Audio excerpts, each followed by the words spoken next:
హ్మ్. మీ పిల్లలైతేనేమో ఒక రకంగా, బయట పిల్లలైతేనేమో ఇంకొక రకంగా. వాళ్ళ అన్నయ్య కూడా లవ్ చేశాడు. హ్మ్. వాళ్ళ అన్నయ్య లవ్ మాత్రం యాక్సెప్ట్ చేశారు వాళ్ళ పేరెంట్స్. ఓకే. అంటే మీ పెద్దన్నయ్య నవీనా? ఓకే. ఇద్దరిది లవ్వే. ఇద్దరిది ఓకే. లవ్వే. వాళ్ళ క్యాస్ట్ ఇద్దరు ఒకటే. అన్నయ్యలది లవ్వేనా? క్యాస్ట్ ఒకటేనా? క్యాస్ట్ ఒకటే ఇద్దరిది. ఓకే. సో అక్కడ క్యాస్ట్ ఫీలింగ్ రాలేదేమో. అక్కడ మాత్రం రాలేదు. వాళ్ళ క్యాస్ట్ అనవడం వల్ల అయిపోయింది. ఓకే. సో ఈ క్వశ్చన్ అడగడం జరిగిందా మీరు మరి?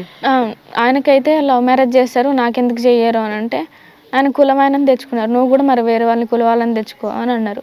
నేను ఒకళ్ళు లవ్ చేసినాక ఇంకొకళ్ళని ఎందుకు చేస్తా, నాది అలాంటి క్యారెక్టర్ కాదు అని చెప్పిన. ఉంటే బంటితోనే, సస్తే బంటితోనే అని చెప్పిన. కానీ ఇద్దరిది లవ్ మ్యారేజ్ మీ అన్నయ్యలది? ఇంకా మ్యారేజ్ కాలే, ఎంగేజ్మెంట్ అయింది ఇద్దరిది. ఇద్దరిది ఎంగేజ్మెంట్ అయింది, ఇద్దరిది మ్యారేజ్ కాలేదు ఇంకా నేను ఇటు వచ్చినాకనే అయింది ఎంగేజ్మెంట్ ఇద్దరిది. ఓకే.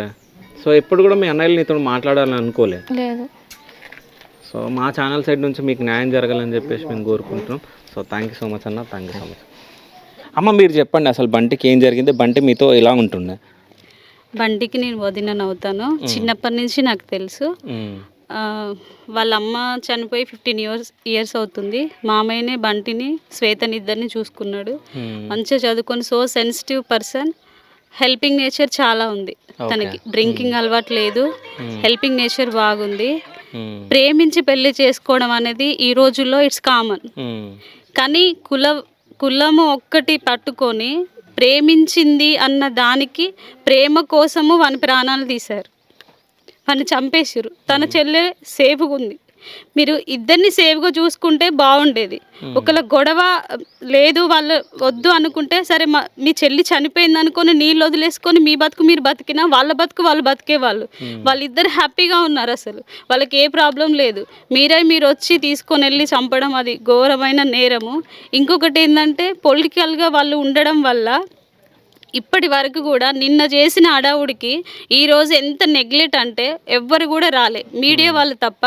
వేరే వాళ్ళు ఎవరన్నా వచ్చి అసలు ఏమైంది, మాకు దొరికారు, లేదు చంపింది ఎట్లా చంపిరు వివరణ మాకు ఇవ్వాలి కదా పోలీసు వాళ్ళు. ఆ వివరణ అనేది ఇవ్వలేదు. అసలు ఎలా చంపారని కూడా చెప్పలేదు. ఓన్లీ బాడీని తీసుకొని వెళ్ళి పోస్ట్ మార్టం రూమ్ లో వేసినాక తన భార్యని తన అక్కకు చూపించారు, అంతవరకే చేశారు. అంత ముందు వివరించి చెప్పాలి, ఎలా జరిగింది చెప్పాలి, పోస్ట్ మార్టం రిపోర్ట్ ఏముందో చెప్పాలి. పేదవాళ్ళకి న్యాయం జరగదా? నాకు తెలిసి పేదవాళ్ళకి న్యాయం అనేది జరగదని ఇప్పుడు అర్థమవుతుంది. ఇప్పుడు నేను కోరుకునేది ఏంటంటే, ప్రేమించినందుకు వాని ప్రాణాలు తీశారు కదా, అది మాకు విలువైన ప్రాణం, మీకు విలువ కాదేమో. మా చిన్నప్పటి నుంచి మాతో ఉండి పెరిగిండు, తన అక్క ఒక్కతైపోయింది. ఇప్పుడు మామయ్య ఏజ్, తన పరిస్థితి బాగాలేదు, తనని ఒంటరిని చేశారు. మీరు కూడా చావాలి, మాకు కావాల్సింది అది. మేము ప్రభుత్వాన్ని కోరుకున్నది ఏంటంటే, ఇలా మీరు నెగ్లెక్ట్ చేస్తూ ఉంటే చాలా ప్రాణాలు పోతాయి. కులం అని చెప్పేసి తీసేస్తారు. ఇప్పుడు ఒకసారి తప్పు చేసినోడిని మీరు చంపితే ఇంకొకరు తప్పు చేయడానికి ఉండదు. ఫస్ట్ ఆఫ్ ఆల్ హెల్ప్ చేసినోడిని, నమ్మిచ్చి మోసం చేసిన వాడిని మాత్రానికి ఫస్ట్ వాడిని ఉరి తీయాలి, తర్వాత చంపినోడిని వాడిని ఉరి తీయాలి. ఇద్దరిని కలిసి ఉరి తీస్తేనే ఇది న్యాయం. దీనికోసం ఎంతకైనా పోరాడడానికి మేము ఉన్నాము. డబ్బు లేదు మాకు, కానీ ధైర్యం అవుతున్నది. మాకు ఎవరైనా సపోర్ట్ చేయాలనుకుంటే మాత్రం దయచేసి వచ్చి మాకు సపోర్ట్ చేయండి. దానికోసం ఎంత పోరాడడానికైనా సిద్ధంగా ఉన్నాం. కానీ డబ్బు పరంగా, పొలిటికల్ పరంగానైతే వెళ్ళలేము, చేయలేము, చేత కాదు. కానీ మేము కోరుకునేది ఏంటంటే, న్యాయం అనేది ఉన్నది అనుకుంటే మాత్రానికి వాళ్ళిద్దరికి ఉరిశిక్ష తీయాలి. మొన్న మహారాష్ట్రలో, కేరళలో ఒక అమ్మాయి విషం కలిపి చంపింది. చంపితే వాళ్ళ తల్లిదండ్రులు వెళ్ళి కేసు పెడితే ఎగ్జాక్ట్లీగా న్యాయం చేశారు, అమ్మాయికి ఉరిశిక్ష వేశారు. అంటే ప్రాణం పోయింది కాబట్టి ప్రాణం తీయాలనేసి అది సరి అయిన న్యాయం. ఇక్కడ కూడా మాకు సేమ్ అలానే కావాలని చెప్పి మేము కోరుకుంటున్నాం. కోర్టులు గీట్లదని కాదు, దయచేసి వాళ్ళిద్దరిని ఉరి తీయాలి. నమ్మిచ్చి తీసుకుపోయినోడిని, చంపినోడిని, నవీన్ని తీసుకుపోయిన బైరు మహేష్ గారిని, వాళ్ళిద్దరికి ఉరిశిక్ష వేయాలని మనస్ఫూర్తిగా కోరుకుంటున్నాం. చివరిసారిగా బంటి మీతో ఎప్పుడు మాట్లాడారు? బంటి మొన్న వచ్చిండండి, 24th రోజు వచ్చిండు.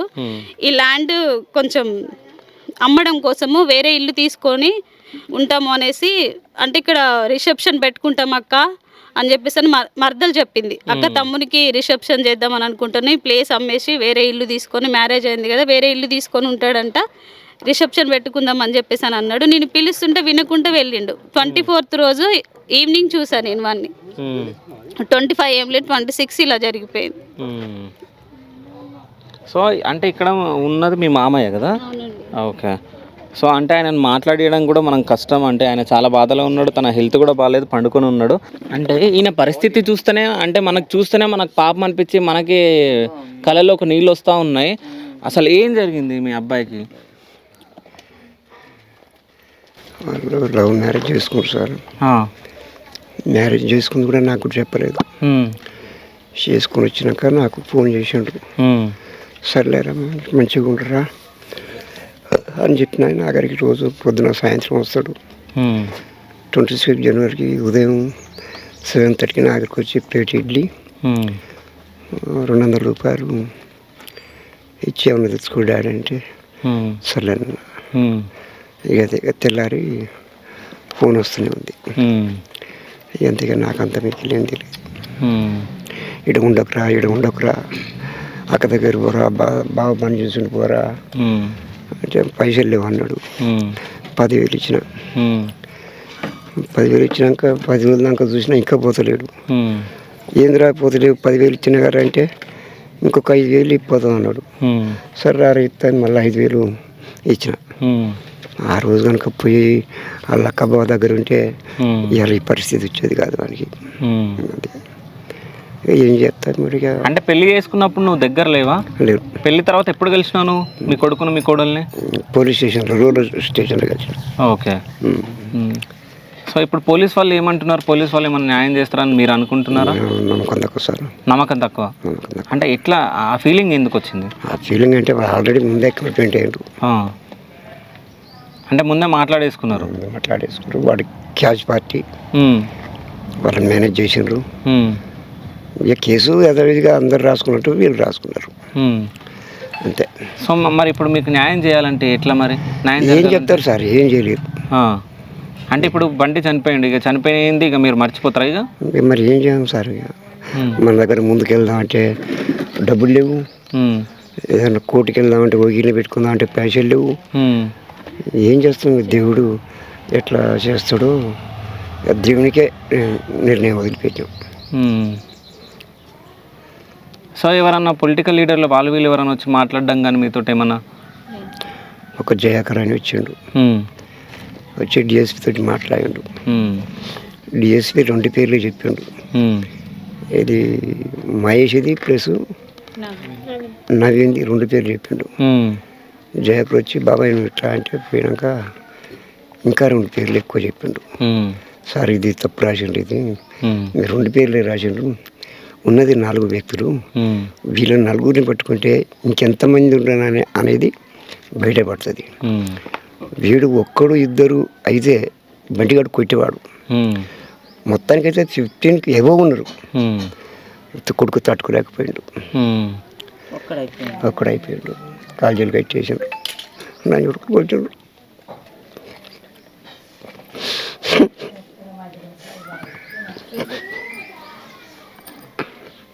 మీరేమన్నా తిన్నారా? పొద్దున పోదంత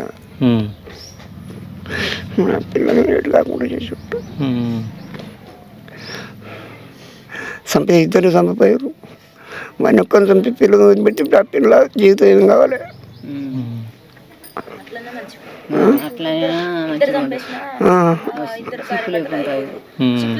ఇప్పుడు నేర్పాను,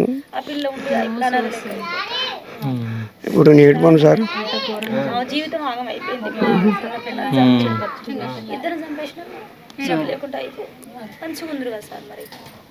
అంటే ఇప్పుడు అంటే వీళ్ళ నాన్న మాట్లాడుతుంటేనే నాకే బాధ అనిపిస్తుంది. ఎందుకంటే ఏం చేయని పరిస్థితి, అంటే వాళ్ళందరూ ఉన్నవాళ్ళు, అంటే మేము లేని వాళ్ళం కాబట్టి మాకు న్యాయం జరుగుతుందని కూడా మేము అనుకుంటలేము, అసలు మాకు న్యాయం జరగదు, సో ఇంకా మేము మా కొడుకుని మర్చిపోతాం ఇంకా అన్నట్టే మాట్లాడుతున్నాడు. అంటే ఆ మాటలు చూస్తుంటే అంటే మనలాంటి వాళ్ళకే బాధ అనిపిస్తుంది. అంటే ఈయన మాటలు విని ఆ పోలీస్ వాళ్ళకన్నా కొంచెం కనికరం వచ్చి అంటే వాళ్ళని న్యాయం చేయాలి, అంటే ఈ వ్యక్తులకి అంటే కొంచెం పేదవాళ్ళకి అన్నట్టు వాళ్ళు ముందుకు వచ్చానని న్యాయం చేయాలని చెప్పేసి మా ఛానల్ త్రూ మేము కోరుకుంటున్నాం. సో పోలీస్ వాళ్ళు కూడా అంటే ఉన్న వాళ్ళకు ఒక న్యాయం, లేని వాళ్ళకు ఒక న్యాయం, ఆ విధంగా అయితే అసలు చూడొద్దు. అంటే ఈ ప్రభుత్వాలు కూడా కొంచెం దిగొచ్చి అంటే పేదలకు అంటే ఓట్ల కోసం అయితే అందరు పేదల ఇంటికి వచ్చేసి ఇంటింటికి తిరిగి కోట్లు అడుగుతారు. కానీ ఇట్లాంటివి జరిగినప్పుడు ప్రభుత్వాలు కూడా కిందికి దిగొచ్చి అంటే ఇక్కడ లోకల్ ఎమ్మెల్యేలు కానీ వార్డ్ మెంబర్స్ కానీ వీళ్ళందరూ వచ్చి వీళ్ళతో మాట్లాడి వీళ్ళకి న్యాయం చేసేలాగా చేయాలి. కానీ అంటే మీలాంటి వాళ్ళు వచ్చి వీళ్ళకి హెల్ప్ చేస్తేనే వీళ్ళు రేపు పొద్దున అంటే వీళ్ళ దాంట్లో కూడా మాకు సపోర్ట్ ఉంది అంటే ప్రభుత్వం సైడ్ నుంచి అని చెప్పేసి మాట్లాడుకుంటూ ఉంటారు. సో పోలీసులు అయితే వీళ్ళకి పక్క న్యాయం చేయాలి. సో న్యాయం చేయకుండా మాత్రం అసలు పోలీస్ వ్యవస్థనే వేస్ట్ అని చెప్పేసి అనుకుంటారు జనాలందరూ. ఇంకా పోలీస్ వ్యవస్థ పైన అసలు ప్రజలకు అసలు నమ్మకం ఉండదు. So thank you so much. చూస్తూనే ఉండండి శివ స్టూడియోస్ మరిన్ని వివరాల కోసం. Thank you.